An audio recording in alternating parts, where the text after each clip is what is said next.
Quand on regarde la Lune dans le ciel, on a souvent l'impression qu'elle est simplement là. Elle accompagne la Terre, elle éclaire la nuit, elle change de forme au fil des jours. Mais si on la retire du système, la Terre ne fonctionne plus de la même manière. La Lune n'est pas un élément secondaire, c'est un facteur physique à part entière dans l'évolution de notre planète. Le premier effet concret de la Lune concerne la rotation de la Terre. Aujourd'hui, une journée dure un peu moins de 24 heures, mais ce rythme est le résultat d'une évolution très longue. Juste après sa formation, la Terre tournait beaucoup plus vite sur elle-même. Les journées étaient probablement 2 fois plus courtes. Ce changement n'est pas dû au hasard, il est directement lié à la présence de la Lune. La gravité lunaire exerce une attraction sur les océans terrestres. Cette attraction crée des marées, c'est-à-dire une déformation permanente de la surface de la Terre. Comme la planète tourne plus vite que la Lune ne tourne sur elle-même, ces déformations ne sont jamais parfaitement alignées. Ce décalage produit un effet de freinage. Petit à petit, l'énergie de rotation de la Terre est transférée vers la Lune. La Terre ralentit et la Lune s'éloigne. Aujourd'hui,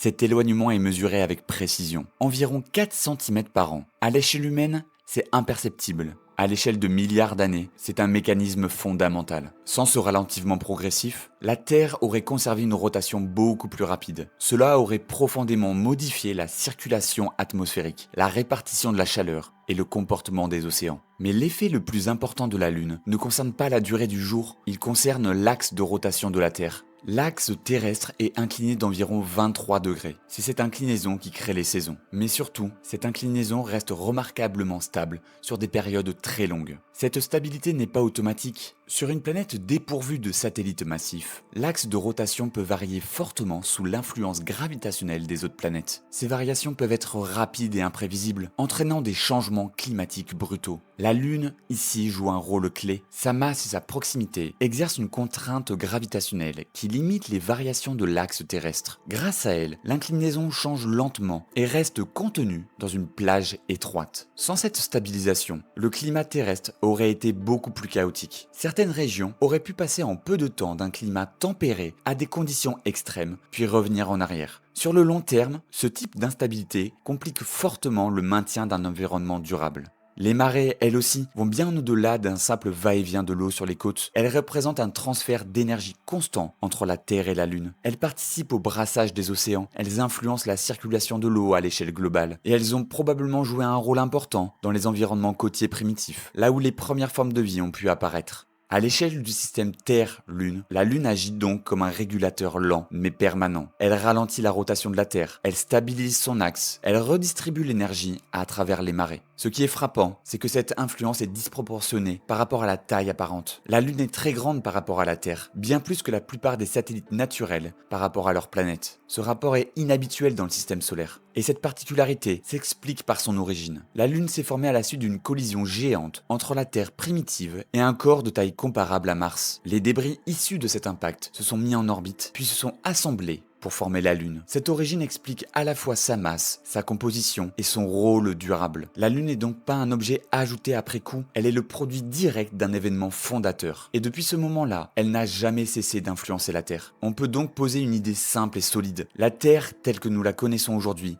n'existerait pas sans la Lune. Et elle n'a pas seulement transformé la Terre sur le plan physique, elle a aussi profondément influencé la manière dont les humains ont perçu le ciel et leur environnement. Contrairement aux planètes, la Lune est visible à l'œil nu, sans aucun instrument. Elle est proche, elle est grande dans le ciel. Et surtout, elle change d'aspect de façon régulière. Très tôt, les humains ont remarqué que la Lune suivait un rythme précis. Environ tous les 29 jours, elle revient à la même phase. Ce cycle est suffisamment stable pour servir de repère dans le temps. Avant même l'invention des calendriers solaires, le temps a d'abord été compté grâce à la Lune. De nombreuses civilisations ont organisé leurs mois, leurs fêtes et leurs périodes agricoles à partir de ces phases. Et ce n'est pas un hasard culturel, c'est une conséquence directe de sa régularité et de sa visibilité. La Lune est aussi liée à des phénomènes concrets que les humains ont observés très tôt, même sans en comprendre les causes. Les marées en sont un exemple clair. Les populations vivant près des côtes ont remarqué que le niveau de la mer montait et descendait selon un rythme qui suivait la position de la Lune dans le ciel. Ces observations ont été accumulées sur des générations. Elles ont servi à la navigation, à la pêche et à l'organisation des activités maritimes. La Lune devient alors un outil pratique, bien avant d'être un objet scientifique. Mais sa place dans l'histoire humaine ne se limite pas à son utilité. La Lune est le seul corps céleste sur lequel on distingue des détails à l'œil nu, des zones sombres, des zones plus claires, des contrastes visibles sans télescope. Ces détails ont encouragé les interprétations, les récits et les représentations. Non pas parce que la Lune était mystérieuse au sens moderne, mais parce qu'elle est suffisamment proche pour susciter l'imagination. Pendant des siècles, la Lune a occupé une position particulière. Elle était accessible au regard, mais pas inaccessible physiquement. Même lorsque les lois du mouvement et de la gravitation ont été formulées, la Lune restait hors de portée. On pouvait calculer sa trajectoire, on pouvait prédire ses phases, mais on ne pouvait pas les atteindre. Cette distance, à la fois faible et infranchissable, a renforcé sa place dans la pensée humaine. La Lune est devenue un symbole de frontière, une limite entre ce qu'on peut observer et ce qu'on peut atteindre. Ce qui est important à comprendre, c'est que la fascination pour la Lune n'apparaît pas avec la conquête spatiale. Elle existe depuis que les humains lèvent les yeux vers le ciel. Quand la technologie a finalement rendu possible un voyage vers la Lune, ce n'est donc pas un intérêt nouveau qui est né, c'est une fascination ancienne qui a trouvé, pour la première fois, un moyen concret de s'exprimer. La Lune était déjà centrale dans la culture humaine. La différence, c'est qu'elle allait bientôt devenir un lieu réel, et plus seulement un objet lointain. Ce basculement se produit au milieu du XXe siècle, dans un contexte très particulier. À cette époque, l'exploration spatiale devient un enjeu technologique et politique majeur. Il ne s'agit plus seulement de comprendre le ciel, mais de montrer qu'on peut s'y rendre. Envoyer des humains sur la Lune implique une succession de défis concrets. Il faut quitter l'atmosphère terrestre, atteindre une vitesse suffisante pour rester en orbite, s'en extraire pour rejoindre un autre corps céleste, freiner à l'arrivée, se poser sur une surface inconnue, puis réussir le détour. Chaque étape demande des solutions nouvelles. Rien n'existait à l'époque. Quand les premiers astronautes marchent sur la Lune, ce moment marque une rupture profonde. Pour la première fois, la Lune cesse d'être uniquement un objet céleste, elle devient un lieu physique, un terrain réel. Mais au-delà de l'image, l'intérêt principal est scientifique. Les missions lunaires rapportent près de 400 kg de roches. Ces échantillons sont très différents de tout ce qu'on trouve sur Terre. Ils n'ont pas été altérés par l'eau, par une atmosphère épaisse ou par une tectonique active. Ils conservent donc une mémoire presque intacte des premiers temps du système solaire. L'analyse de ces roches permet de confirmer le scénario de la collision géante à l'origine de la Lune. Elle montre que la Terre et la Lune partagent une histoire commune, mais ont évolué différemment après leur séparation. Ces échantillons permettent aussi de dater des périodes clés, notamment les bombardements intenses qui a marqué le début du système solaire. Sur Terre, ces traces ont largement été effacées par l'érosion et la tectonique. Sur la Lune, elles sont encore visibles. Aussi, les missions montrent que la Lune n'est pas totalement inerte. Des instruments installés à la surface détectent des séismes lunaires. Ils sont faibles mais réels. Ils sont liés au refroidissement progressif de l'intérieur lunaire et aux contraintes exercées par la gravité terrestre. Ces observations changent la manière dont on perçoit la Lune. Elle n'est pas un bloc figé, c'est un corps céleste qui continue d'évoluer lentement. Les missions lunaires modifient aussi la façon dont la science aborde l'exploration planétaire. Elles montrent qu'une exploration directe apporte des informations impossibles à obtenir uniquement depuis l'orbite ou à distance. Malgré ces résultats, les missions habitées vers la Lune s'arrêtent après quelques années. La raison n'est pas scientifique, elle est principalement liée au coût,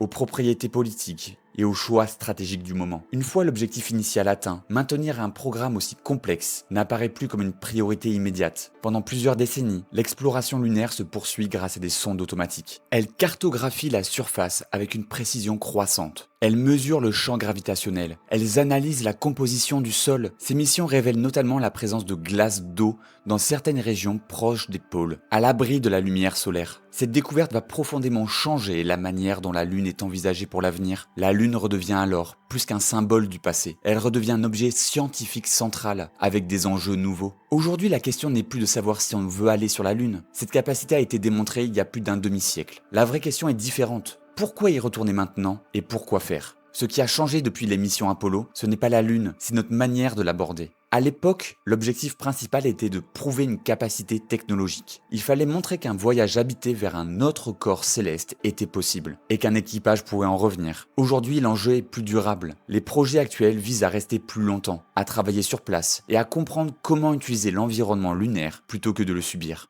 Un élément central de cette nouvelle approche est l'eau. Dans certaines régions proches des pôles lunaires, il existe des zones qui ne reçoivent jamais directement la lumière du soleil. Les températures y restent extrêmement basses. Les mesures orbitales ont montré que de la glace d'eau est présente dans ces régions, piégée dans le sol depuis des milliards d'années. Cette glace change profondément la logique des missions. Elle peut servir à produire de l'eau potable, elle peut être transformée en oxygène pour la respiration, elle peut aussi fournir de l'hydrogène, utilisable comme carburant. Cela signifie qu'une partie des ressources pourrait être produite sur place, plutôt que transportée depuis la Terre. C'est une rupture majeure par rapport aux missions précédentes. La Lune présente aussi un intérêt stratégique lié à sa gravité. Elle est 6 fois plus faible que sur Terre. Décoller depuis la Lune demande donc moins d'énergie. Dans cette perspective, elle peut devenir un point d'appui pour des missions plus lointaines, notamment vers Mars. Mais la Lune n'est pas seulement un terrain d'essai technique, c'est aussi un laboratoire scientifique unique. Son absence d'atmosphère épaisse et de tectonique active signifie que sa surface conserve des traces très anciennes.